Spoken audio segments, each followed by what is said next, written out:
Hello mga Bebe Loves! Muling nagbabalik ang inyong Bebe Loves at tayo ay gagawa na naman ngayon ng panibagong video.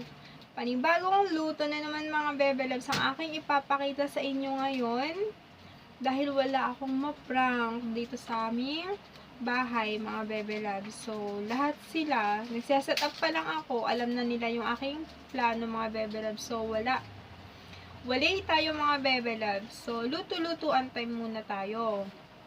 Ang ating lulutuin ngayon mga Bebe Loves ay fish steak. So, magluluto tayo ngayon ng fish steak. Papakita ko sa inyo ang ating gagamiting sangkap na napakadali lang nitong masundan mga Bebe Loves sa mga bago pa lang dyan or nag-aaral magluto kung paano magluto.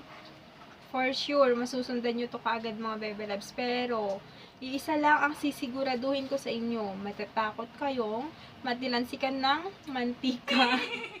So, tulad ko, ayan, nag-aalangan pa ako mga Bebe Loves sa aking pagpiprito ngayon ng bangos. Kung paano ko siya piprituhin mga Bebe Loves. Kasi nga, napakatilansik ng bangos pag piniprito. So, tara na mga Bebe Loves. Let's start! So, ito yung ating gagamiting sangkap sa ating fish steak, mga Bebe Loves. Meron tayong bangus, sibuyas. Kung napapansin nyo, mga Bebe Loves, yung ating sibuyas, dalawang hiwa. Ito yung ating pang-design mamaya. Ito yung ating pang-gisa. Meron tayong bawang. Then, kalamansi, oyster sauce, at toyo. So, yan lahat yung ating gagamitin mga Bebe Love. Then, lagyan na natin ng asin. Magkabilang side yung ating lalagyan mga Bebe Loves. Yan. Then, baliktarin na natin. Siguraduhin nating malinis yung ating isda mga Bebe Loves kasi malansa siya mga Bebe Loves pag meron siyang natitirang mga dugo-dugo. So, ayan. Budburan natin ang budburan ng paminta. Then, sunod ulit natin yung asin. Yan.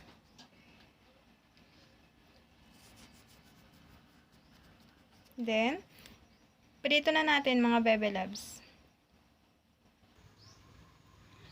Ayan mga Bebe Loves, painitin natin yung ating kawali bago natin ilagay yung mantika. Ayan, mainit na ang ating kawali. Lagyan na natin ng mantika mga Bebe Loves. Ayan. Then, pakuluin natin yung ating mantika bago natin ilagay yung bangus. So, ayan mga Bebe Loves, mainit na yung ating mantika. Ilagay na natin yung ating bangus. So, siguraduhin natin mga Bebe Loves na malayo tayo pag naglagay tayo ng bangus para hindi tayo matilansikan. Napakasakit ng matilansikan ng mantika mga Bebe Loves.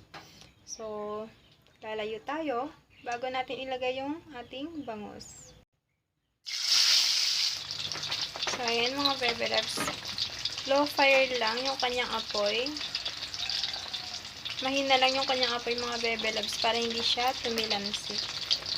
So, light brown lang ating gagawin dito mga Bebe Loves. Ayan. Baliktarin natin. So, nakakatakot mga Bebe Loves kasi tumitilansik siya. So, hindi pa siya pwede. Balikan ulit natin mamaya mga Bebe Loves. So, ito yung ating pinagprituhan kanina mga Bebe Loves. Dito na rin natin igigisa. So, mainit na yung ating mantika. Ilagay na natin yung ating bawang.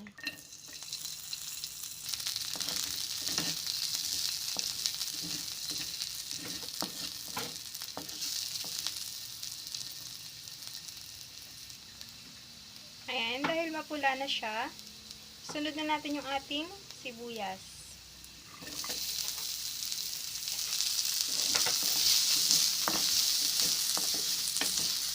Konti lang yung kanyang mantika mga Bebe Loves para hindi siya sobrang mamantika.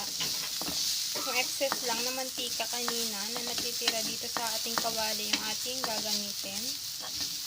Yan, dahil okay na siya, Ilagay na natin yung ating isda. Ayan, lagay na natin mga Bebe Loves.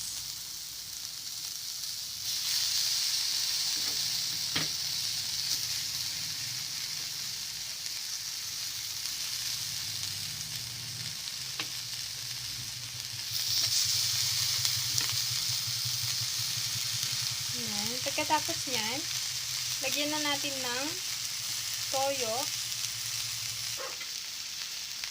Konting toyo lang mga Bebe Loves.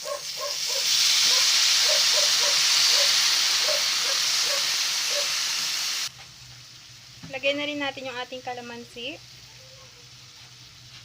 Yan.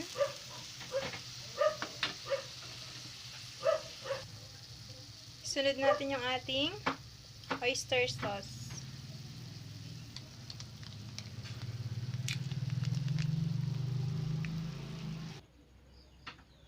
Katapos nyan, lagyan natin ng kaunting tubig.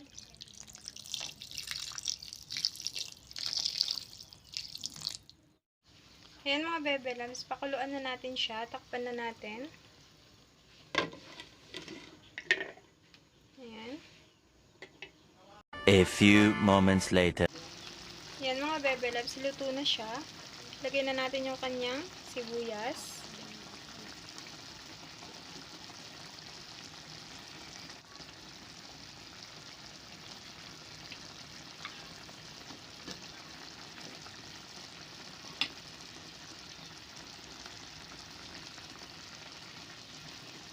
Yan, takpan lang natin sandali at lutuin natin yung kanyang sibuyas, mga Bebe Loves. Ayan mga Bebe Loves, okay na siya, luto na siya. Lagay na lang natin sa serving plate at kakain na tayo. So, ito na yung ating fish steak, mga Bebe Loves. Yan, ang sarap. So, ayan na mga Bebe Loves. Nakaluto na nga tayo ng fish steak. Fish steak. So, gurang-gurang na rin tayo. Dapat kasi, pag nagluluto ka or magpiprito ka ng mga Bebe Loves, ng bangos, meron kang panangga para hindi ka matilansikan. Mag-helmet daw, charot. So, ayan mga Bebe Loves. Ganun lang po kadali magluto ng fish steak. At kung bago pa lang kayo sa aking YouTube channel, isubscribe nyo na yan at i-click ang notification bell para updated kayo lagi sa aking susunod pang mga videos. So, ayan mga Bebe Loves. Maraming salamat muli sa inyong mga sumusubaybay sa akin, sa lahat ng nanood at nag-aksaya na naman ng kanilang time para panoorin aking video na to. Maraming salamat po sa inyo. So, ayan. Bye-bye na mga Bebe Loves. I love you all.